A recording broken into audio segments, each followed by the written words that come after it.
Assalamualaikum warahmatullahi wabarakatuh. Kami dari kelas N702 Pancasila 20231 akan mempresentasikan hasil diskusi kami yang bertema upaya pemberantasan korupsi. Adapun anggota kelompok kami terdiri dari 3 orang. Yang pertama ada Kholimatus Sa'diyah dengan NIM B11 2022 07604. Yang kedua ada Ainur Rahma Fitria dengan NIM B11 2022 07606. Yang ketiga ada saya sendiri Isfanurul Fadila dengan NIM B11 2022 07615. Baik, untuk mempersingkat waktu kami akan memulai presentasi ini. Dalam pembahasan kali ini terbagi atas 3 subbab. Yang pertama ada konsep pemberantasan korupsi. Yang kedua ada upaya penanggulangan kejahatan korupsi dengan hukum pidana.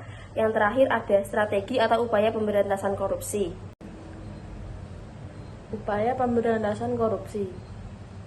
Yang pertama, konsep pemberantasan korupsi.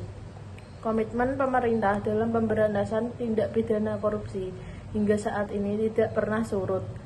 Dalam mewujudkan komitmen tersebut, pemerintah telah mempersiapkan berbagai macam konsep dan strategi baru untuk mengatasi permasalahan tindak pidana korupsi di Indonesia. Konsep dan strategi tersebut telah disesuaikan dengan cara koruptor sekarang melakukan tindakan korupsi. Dalam penelitian ini menggunakan metode kualitatif melalui studi pustaka, berbagai jurnal, literatur, dan undang-undang yang sesuai dengan penelitian. Hasil analisis menunjukkan bahwa terdapat banyak dampak negatif yang mempengaruhi masa depan dan kesejahteraan masyarakat Indonesia secara signifikan. Hasil penelitian ini mengonfirmasi bahwa pemerintah mampu mengurangi beberapa dampak negatif yang ditimbulkan dari tindak pidana korupsi melalui perbaikan cara dari tahun sebelumnya dan menciptakan cara baru dengan tetap berpedoman terhadap hukum yang berlaku. Dari upaya yang diterapkan, pemerintah mampu membuat para koruptor harus berpikir ulang sebelum melakukan tindakan korupsi. Yang kedua, upaya penanggulangan kejahatan atau korupsi dengan hukum pidana. A. Jalur penal. Yang pertama, menggunakan hukum pidana. Kedua, bersifat represif. Ketiga, memberi pidana kepada pelaku korupsi. B. Jalur non-penal.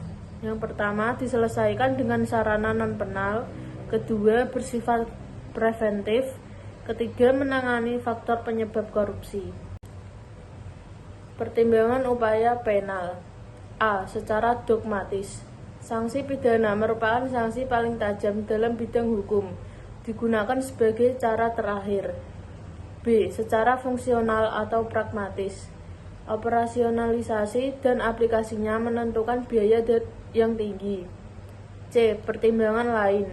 Sanksi pidana bersifat kontradiktif. Hukum pidana hanya bagian kecil dari sarana kontrol sosial yang tidak mungkin mengatasi kejahatan sebagai masalah yang sangat kompleks. Selanjutnya, apakah upaya penal efektif memberantas korupsi? Para pelaku korupsi memang harus dihukum atau dipidanakan. Namun, berbagai upaya lain juga harus dikembangkan untuk mengatasi korupsi. Untuk memberantas korupsi tidak dapat hanya mengandalkan cara penal.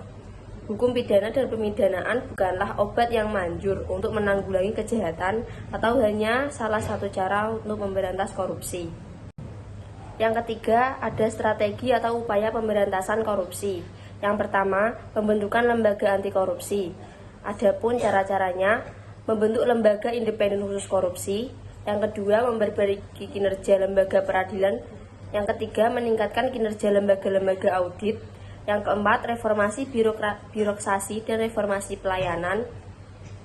Yang selanjutnya, memperbaiki dan memantau kinerja pemerintah daerah. Yang terakhir, berhati-hati dalam memilih wakil rakyat. Yang B, ada pencegahan korupsi di sektor publik. Yang pertama, mewajibkan pejabat publik untuk melaporkan dan mengumumkan jumlah kekayaan yang dimiliki sebelum dan sesudah menjabat. Selanjutnya, melakukan lelang atau penawaran secara terbuka terhadap pengadaan barang di pemerintah maupun militer. Selanjutnya, mengembangkan sistem yang transparan dan akuntabel dalam perekrutan pegawai negeri maupun anggota militer. Yang terakhir, mengembangkan sistem penilaian kinerja pegawai negeri yang menitik beratkan pada proses dan hasil kerja akhir. Yang C, pencegahan sosial dan pemberdayaan masyarakat. Yang pertama, memberikan akses terhadap informasi kepada masyarakat. Yang kedua, meningkatkan public awareness terhadap bahaya korupsi. Selanjutnya, menyediakan sarana bagi masyarakat untuk melaporkan kasus korupsi. Lalu, meningkatkan perlindungan kepada para saksi dan korban kasus korupsi. Selanjutnya, memberikan kebebasan para pers. Selanjutnya, meningkatkan kinerja lembaga swadaya masyarakat atau LSM. Selanjutnya, mengoperasikan perangkat elektronik surveillance. Selanjutnya, D. Pengembangan dan pembuatan instrumen hukum yang mendukung pencegahan dan pemberantasan korupsi. Untuk mendukung pencegahan dan pemberantasan korupsi, tidak cukup hanya mengandalkan satu instrumen hukum, yakni Undang-Undang Pemberantasan Tindak Pidana Korupsi. Berbagai peraturan perundang-undang atau instrumen hukum lain perlu dikembangkan. Selanjutnya, monitoring dan evaluasi dalam rangka mensukseskan pemberantasan korupsi, yaitu dengan melakukan monitoring dan evaluasi. Dengan melakukan monitoring dan evaluasi dapat mengetahui capaian dan strategi atau program yang telah dilaksanakan. Selanjutnya, F.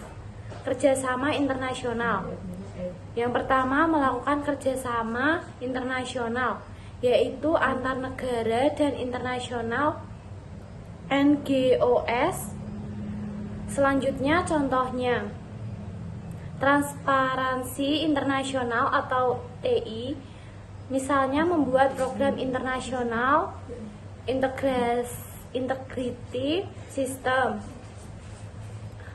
OECD membuat program The Ethnic Infrastructure, dan World Bank membuat program A Framework for Integrity.